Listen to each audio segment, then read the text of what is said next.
La tendance qu'on a, c'est de se mettre à la rosace. Le problème, c'est qu'à la rosace, il y a ce bas là. Ouais, il y a ce Et le mieux, c'est de poser un micro, un dynamique ou un statique. Vous avez vu le talon, vous savez ce que c'est le talon sur la guitare?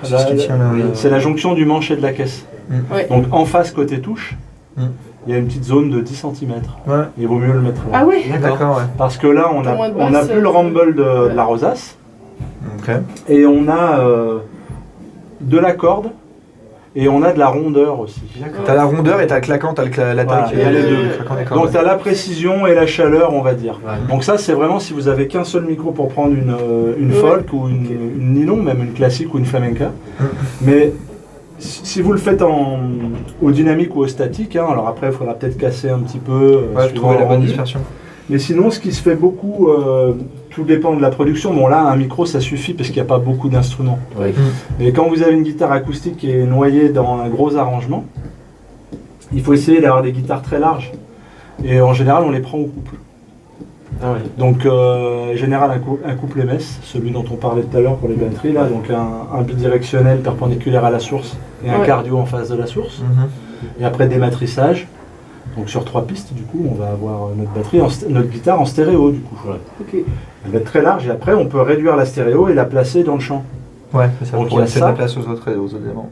Et sinon, moi j'ai mis au point une technique il y a quelques années qui rejoint un petit peu ça. Mais je fais un couple ORTF avec 2 statiques, donc 17 cm, 110 degrés. Je positionne que ça m'englobe à peu près toute la guitare à 30 cm.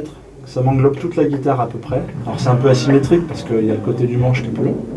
Et je rajoute un 3e micro plein rosace. D'accord. Ah oui, et le couple des 3, je mets mon couple hardpan, l'autre au milieu.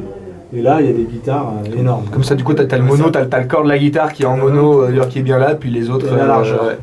D'accord. Et après, si jamais la largeur vous pose des problèmes dans le placement et tout, vous pouvez toujours la virer ou la baisser. Ouais, on peut réduire.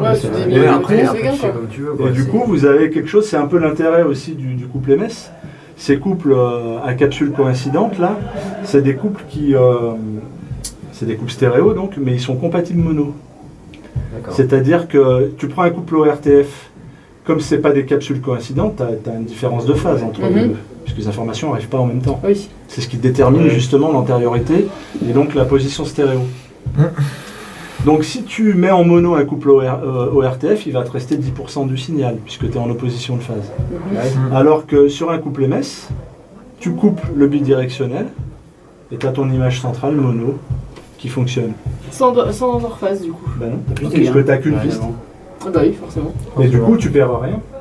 Ouais, mais pour passer du stéréo au mono sans rien perdre, ça se passe dans le... Alors, tu vas perdre de la largeur quand tu vas couper ta stéréo. Oui, voilà. Mais si tu dois diffuser en mono, comme sur des sites internet, sur encore certains médias, et ben c'est compatible. D'accord. Alors, si tu as fait une prise avec de l'ORTF dans ton mix et que tu le raplatis en mono, et ben ta guitare, elle va être inexistante. Ouais. Ouais.